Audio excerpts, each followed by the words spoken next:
According to the U.S. Census Bureau, the three states losing the most population between 2020 and 2022 are Illinois, California, and the grand prize for Exodus, New York State. Even on a per capita basis, those three states are among the worst four for percentage of people leaving. On the other hand, gaining the most people, North Carolina, Florida, and Texas. So it begs the question, do these two sets of states at the opposite ends of the population flow seem random to you? Or if not, why not? What exactly made New York and California lose over 1 million people in just 2 years? Was it people voting with their feet against policy choices in those states, like what some would call COVID lockdown extremism, or policies like defunding the police or sanctuary city laws? Or was the exodus largely not from policy choices, such as the COVID virus itself fostering a sudden work-from-anywhere movement hitting those expensive real estate cities more than the less expensive ones?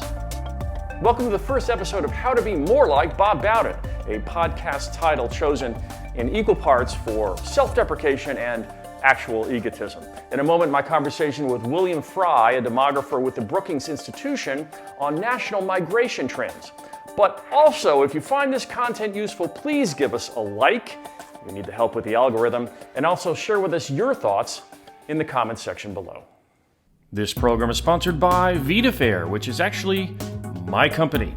Built on a dream, VitaFair allows independent video content creators, whether they be YouTubers, filmmakers, comedians, or music video producers, to set their own rental fees for their work. Get a link they can distribute far and wide to their followers, fans, and new friends, who can then support that work by renting it via the VitaFair website or apps, all without ever having to subscribe to anything. Hashtag subscription fatigue.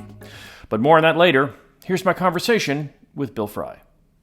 I'm delighted to welcome William Frey of the Brookings Institution. And Bill, thanks for joining us on the podcast. We appreciate it. Sure. Pleased to be here. All right, so first, I have to confess that I'm not just a passive spectator on this issue of national migration trends, but in fact became a participant. I would say unwilling participant, but I guess I had some volition in the matter. If you'd have asked me in 2019, I lived just outside New York City for over 20 years. If you'd have asked me in 2019, I would have said there's less than 1% chance I will ever leave that area. I was set up. I had a kind of a getaway place and a kind of a city place, and my life was pretty much, I had the pathway all planned, and yet here I was, like many others, finding myself looking for somewhere else to live in 2021, and I now live in Austin, Texas, despite my what would have been my predictions in 2019. So tell us just an overview from your perspective of what you saw in terms of national migration trends starting in this decade, in 2020 and the last couple of years.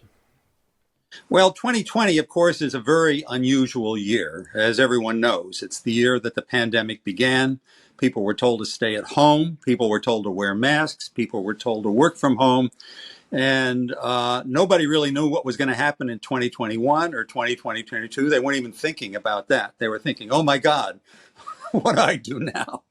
And of course, many people who have had jobs in New York City would commute every day to downtown in one of those big office buildings and have nice meals at lunchtime and fraternize with all their social friends. Couldn't do it anymore. They had stayed in New Jersey or Connecticut, maybe someone like yourself. And then maybe after a few months went by, some of them decided, well, maybe we should go somewhere else. I can work from home if I live in Florida, or if I live in Texas, or if I live in, somewhere else, Long Island. And, that sort of increased this big move. I mean, if you looked at the migration out of Manhattan, which is kind of the centerpiece of all of this thing, migration went way down. I mean, or the moving out went way up, I guess you could say. The loss went way down. Actually bounced back a year later, not to where it was before, but, all right. So it was a hugely, you talk about 2020, it was a hugely unusual year. San Francisco was the same way. San Francisco was kind of tepidly gaining, and then all of a sudden, bam. I mean, you look at those numbers, huge loss. The next year, 2021 and 2022, not back to normal, but that spike in 2020 was just huge. So if you look at all of the different kinds of migration patterns, not just from San Francisco or New York, but for large metropolitan areas in general, especially in the coastal areas where people tended to leave anyway, actually New York metropolitan area, Los Angeles metropolitan area, both of those had what we call domestic out migration. That means more people moving out to other parts of the U.S. and moving in from other parts of the U.S. for 20 or 25 years. Losing congressmen, for example, those states. What's that? Losing congressmen. That's the 2020 census, I suppose. So that's, I guess, predates what you're saying. Well, it's true, at least in New York and not in Los Angeles. I mean, one of the reasons those cities or metropolitan areas did not lose more people and often gain people were from immigrants from abroad. Now, a lot of the middle of America doesn't have that many immigrants from abroad. They're getting more now than they used to. But that's what kept New York City going and New York Metro going for 20 or 30 years, is immigrants from abroad countering those domestic out migration. But during this 2020 pandemic year that you're talking about, that stopped too, because the government put all these restrictions on immigration. Actually, it began even before then. The Trump administration increased its restrictions against immigration. So for 4 or 5 years, we had much lower immigration than we had, but that bounced down again during this 2020 year. So New York didn't benefit from that either, like it would normally do when other people would leave the city and all of that. So what you saw in 2020 was very unusual. And even though we're now in 2023, most of the numbers we have aren't yet ready for 2023 because, the statistics from the Census Bureau and other places, there's a little bit of a lag until what they come out. I mean, you can get something. 2023 is still happening, so I wouldn't think the numbers are ready yet. You can get some moving from moving companies and such, but the actual official government statistics aren't out yet. But even for 2022, there's a little bit of a bounce back. And so, I think one of the questions I always get, well, what about working from home? When is that going to change to go back? When are people going to go downtown? Not just moving to the city, but downtown. That hasn't happened in as many places yet. But people are moving to other parts of this. Let's get into some of the subjective reasons, which I guess is, a little bit different than the hard numbers. And I realize the reasons can be backed up by survey data and that kind of thing. But of course, you can always phrase survey questions in ways to kind of game certain answers if you're so inclined. But, so let me dispense with what I think of are the ridiculous reasons I heard people say. Oh, well, people went to Texas and Florida because the state tax, there's no state income tax, and they went there for that reason. Or real estate was cheaper, and they wanted cheaper real estate. In fact, as if that suddenly became true in 2020, and it was a secret until then, and suddenly a certain class of taxpayers became aware that there was no state income tax in Florida and Texas. It's preposterous. That's been true. Those factors have been true for a long time. That's true. I mean, the migration, although some people may move for those reasons, that didn't pop up immediately in 2020, and they're not the main reasons most people move. When you look at the mover population, a large portion of movers are between the ages 18 and 40, and with many of them in their 20s. People in their 20s aren't worried about paying income tax from one state to another state, unless they're like a Major League Baseball player that's making $20 million or something like that. But if you're just kind of a normal 20-year-old, you're not worried that much about paying income tax in one state versus another. You're moving to where there's a job. Now, housing may be an issue because over the last 15 or 20 years, there's much more disparity across areas and states in the housing costs. New York City is a much more expensive place to live than somewhere in Western Pennsylvania or somewhere, in the middle part of the South. But it was much more expensive for 30 years. Yes, that's correct. That didn't happen during the pandemic. The pandemic, I think, had to do with just this disruption in workplace and disruption in social mobilization and so forth. And again, these are young people who make up a lot of the movers, and many of them stayed home with their parents rather than moving where they would move, maybe to the city somewhere or to some other part of the country. One other anecdote that I saw, which I find interesting, in fact, I was tracking this on a near daily basis for much of the pandemic, is New York City subway ridership data that had been published religiously by the New York City MTA for a while. And I don't think they published that data with the level of granularity they used to. Maybe they're embarrassed. But the last thing I saw, I think was February 2023, the numbers were still, it was 67% of pre-pandemic subway ridership levels if you compare an equivalent day, in other words, to 2019 from 2023. It was as if a third of New York City is still gone from the subways. And I know some people are working from home, etc., but that can't explain a third of the city. No, that's true. The Census Bureau just came out with the American Community Survey, which is like a nationwide survey over the course of 12 months to look at how people commuted in 2022 compared to 2021 and 2020. And there's still a fair amount of working from home. It's not what it was in 2021, but in cities like New York or Washington, D.C., and places like that that are pretty dense, but still allow, hybrid work, that commuting is still there. That telecommuting and not real commuting is still the situation for a large part of workers. So I think that's part of the question going forward. How much are But I we think it's gonna also a return to crime normal factor. from The that? subways are perceived as less safe these days than they were in 2019. Yeah, I mean, I'm not sure that that's the reason. I haven't looked at surveys about that. I think it's more why can can you people had gotten used to being at home and going to the refrigerator for lunch, and being there when their kids come home from school and all of that. I think that's a bigger reason than the subway I know. safety I in can't terms of believe a keeping third people. of the city are these kind of sophisticated knowledge workers on laptops, though. That's a pretty high, that's a pretty Yeah, big well, percentage. yeah, but it's we'll see how it pans out as companies have had to deal with this and to adjust to it. And so I say from the numbers that I've seen, the working hybrid is not just in New York where they have a subway, but in other cities where people are also not working from the office as much as they were Well, let before. me pose some reasons I've listed 5 reasons I think to explain this general kind of migration trend we're talking about, and by that I mean, and I'll get into some more specifics later, but sort of leaving of what I call the legacy coastal cities: New York, San Francisco, L.A., the kind of exodus from those places. And I know you argue to some extent it's attenuated or something, but these are the reasons. I want you to tell me how on or off base I am with these. One of them is the simple COVID policy was perceived as endless lockdowns. It was perceived as we're in a balance sheet of the human suffering caused by the virus versus human suffering caused by the lockdowns. Certain cities like New York, LA, and San Francisco treated the human suffering from the lockdowns as if it was zero.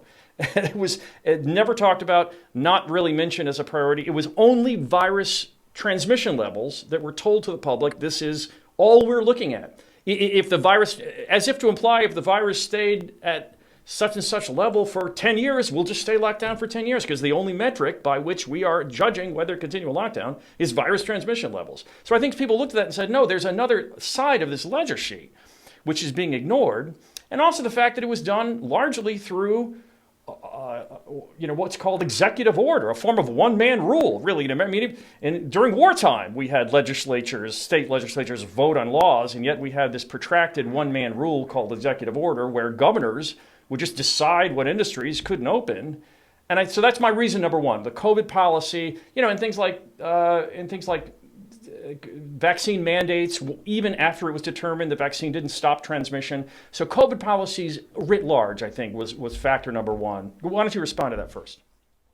Yeah, I don't think it's that important. I mean, I think that certainly some people maybe have responded to that to some degree.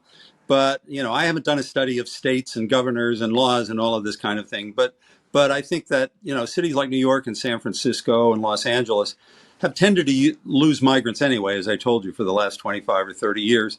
It bumped up a little bit, I think, because of the broader issue of telecommuting. That was not, maybe a small bit of it had to do with the strict rules of the mayors or the governors of some of those places.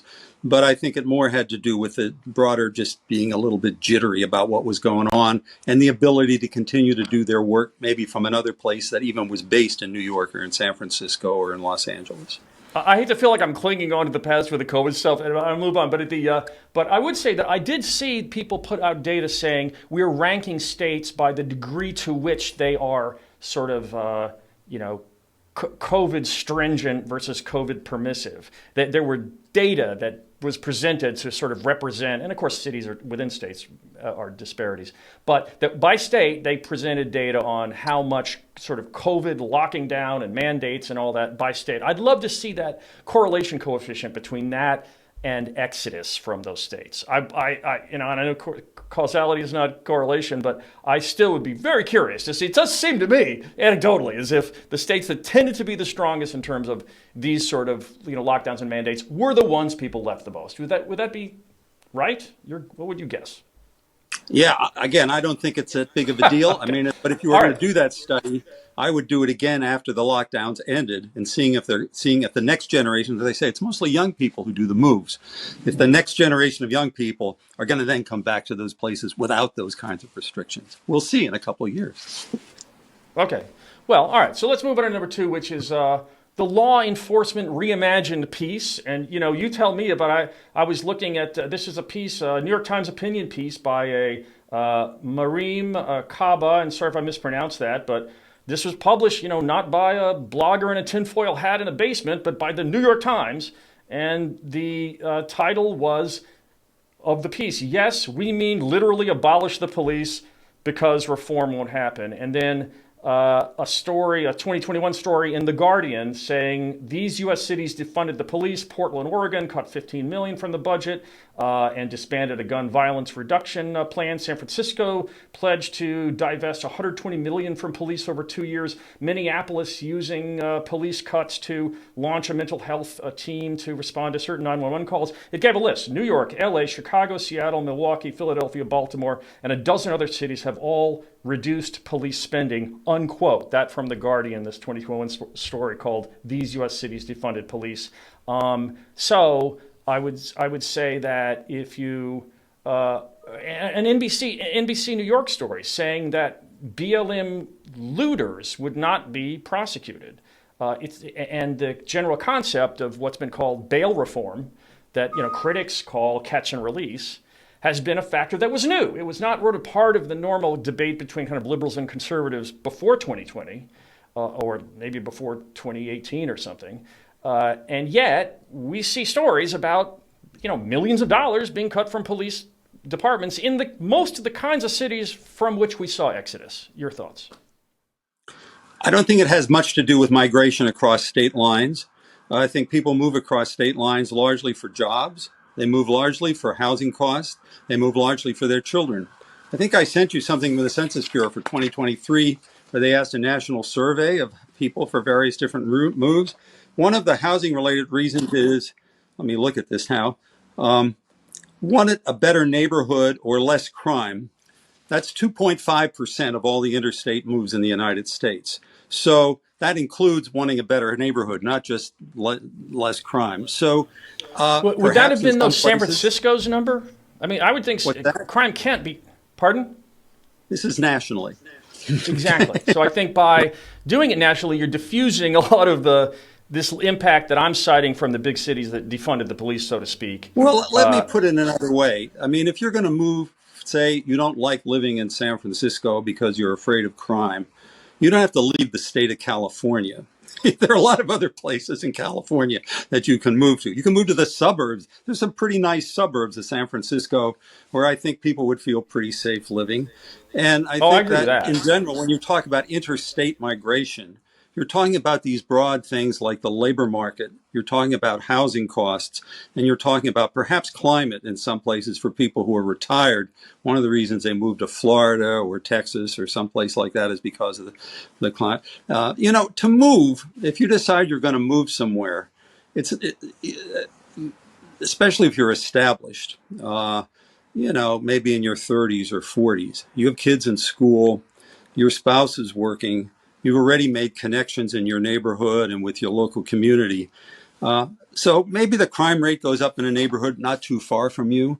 I would say you would probably move to another neighborhood somewhere else that's a little bit further away. And you can still retain all those benefits, like your job and your kids' schooling and all your friendships and your networks. That's why that crime is less than 2.5% of all the interstate moves in the United States. That's my answer. Well, sorry. So I would say if you limit it to interstate. What's the next one? I got to go pretty soon. What's the next one? Oh, okay. Well, I would just say in my case, once you're going to move. Go to the next one. Okay. I'm a city boy, so I needed to pick a different city instead of that city. So it wasn't an interstate move wasn't an issue.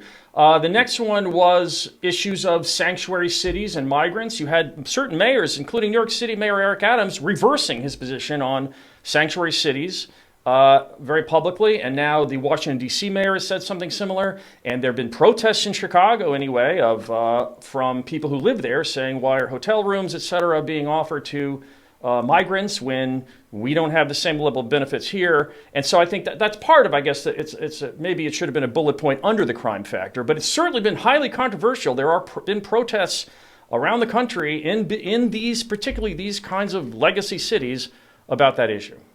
Well, I do agree with Mayor Adams that the government should put more money invested in getting homes, getting education, getting opportunities for immigrants coming in for the other U.S. As I've told you, for the last 30 years, were it not from immigration, New York would have actually lost population for each of those years. Every one of those years, for the last 30 years, it's immigration that made New York a city of great prosperity, of opportunity. You don't have to go to Manhattan necessarily, but you can go to the Bronx, you can go to Queens, and you can see neighborhoods there where immigrants have helped to make that city what it is today, the great city that it is Well, no, today. to be clear, I don't think the issue is immigration. I want to agree with Mayor Adams in that if he got more money to invest in the neighborhoods, in the schools, in the housing for the immigrants that come to New York City, I think it would be a great boost to the city. It would help the city continue to prosper the way it has been for most of its history. So that's my answer to that one. To be clear, it's not immigration, yes or no. It's legal immigration versus illegal immigration. And at the time, all 8 New York City mayoral candidates at the time supported sanctuary city policies, which specifically mean you don't tell the federal government when you discover that people are there illegally. They supported it then. He's reversed that position. He now believes that, in fact, I have him quoted saying that this is going to destroy the city. Use the word destroy. Will destroy New York City during a community meeting at Upper West Side on Wednesday night. This from the New York City ABC TV affiliate. Quote, Adams, and let me tell you something, New Yorkers, never in my life have I had a problem that I didn't see an ending to. I didn't see an ending to this, Adams said. The issue will destroy New York City. He has reversed his position on should you tell the feds about illegals who are there. Yeah, I don't. But anyway, I didn't come here to talk about sorry, maybe that's under prom. All right, we'll move on. You better talk to one of my colleagues at Brookings about immigration policy. I think they can give you some good advice. I can tell you about the demography of New York City, and I can tell you that it's not immigrants that would lead to the ruination of that city. Immigrants have helped to make the city as great as it is today. And legal immigrants for sure. Of keeping it to where it's going to be in the future, given the fact we have all these other domestic migrants moving out to the suburbs. Yeah, legal immigrants for sure. The issue is the migrant crisis, as it's called. Pardon the interruption, but I have a correction or clarification to make, depending on your point of view. You decide. During the interview with Bill Frey, I explicitly said that Mayor Eric Adams of New York City reversed his position on sanctuary cities. That's not quite clear. I think if he had a Facebook status called Sanctuary Cities, it would now have to be It's Complicated. So here's what I mean. I'll try to make this brief. I know it's not a show about immigration, but just to clarify, he has done some things which would lead one to believe he's changed his mind on sanctuary city laws, such as, number one, going to the Mexican border, flying to El Paso to highlight the border crossing crisis. Mayor Adams is taking a bold step as he says the migrant crisis in the city is reaching its breaking point. The mayor announcing that tomorrow he is heading to the southern border. Number two, when he went there, he gave a quote, New York cannot take more, we can't, close quote, Adams said. So to some who believe the concept of sanctuary cities means people are welcome to come here, if you're saying that your city cannot take more, one might argue that you're no longer saying you're telling people that are welcome to come there. Third, he also gave a quote about 6 months ago, in the first half of 2023, saying, when you think about the law that was put into place, or the agreement that was put into place referring to sanctuary cities, no one anticipated having 4,200 people come in 1 week to the city. You think that's implying that if there were that many coming, then that law would not make sense, which would lead one to think that he's no longer for the law. And then finally, he also did something which he in part criticized. This is part of his criticism of the Texas governor, Greg Abbott, but Mayor Eric Adams sent people out of New York City to upstate New York, to Rockland and Orange counties, some of the migrants were sent away from New York City, which is the same thing the Texas governor did by sending them to New York City in the first place. So, all that said, he doesn't appear to have been quoted specifically saying he wants to reverse those laws. He's just doing and saying things that would be consistent with that. And you can argue that there's a third kind of position, like this triangulation sort of new position where maybe his position is, I'm for keeping sanctuary city laws for the existing illegals in New York and migrants in New York. I'm just saying we can't take more migrants and illegals. So I'm not against the sanctuary city policy, just I'm against more border crossings. You could argue that, and maybe that's the position. Incidentally, too, the governor of New York, Kathy Hochul, has had a similar kind of arc in terms of this issue, where she, as far as I'm aware, has not explicitly contradicted the sanctuary city policy in saying that she's not officially opposing that policy now, but she has started to say, don't come to New York. Governor Kathy Hochul sounding the alarm about the influx of migrants after previously touting New York's sanctuary status. Last night, Governor Hochul on CNN urged migrants to stay out of the Big Apple. Places like New York really are at capacity. You know, we have large hearts. You want to be generous and supportive to people who are experiencing a humanitarian crisis, but there is a limit to what we can do. We're at our limit. If you're going to leave your country, go somewhere else. That comment is a far cry from what the governor was saying on the same subject less than 2 years ago. We want people to come here, despite where they came from or despite the circumstances that drove them to this country and to this state. We say you are welcome here. Thanks for watching part 1 of this episode of How to Be More Like Bob Bowden. But please consider renting part 2 if you'd like to support me, my work, and my new company called Vida Fair. In part 2, we talk about the American fertility rates, fewer kids being born in America, as well as fertility rates dropping around the world. We also get into further distinctions of legal versus illegal immigration. So please check that out. The price, by the way, is only 99 cents purely a la carte to rent part 2 of the episode. And if you buy our platform tokens on Vida Fair, it's half price, essentially 50 cents. As we like to say, hashtag subscription fatigue, no Vida Fair charge ever repeats. Because I hate subscriptions. I have a feeling a lot of you probably do too. And so we wanted to offer a way for people without censors or gatekeepers to make money from their video by charging a fair price without having to ask people to subscribe. That's what Vida Fair is, and check out the link in the description. And also try downloading our iPhone and Android apps. Meanwhile, thanks so much for watching, and I'll see you next time.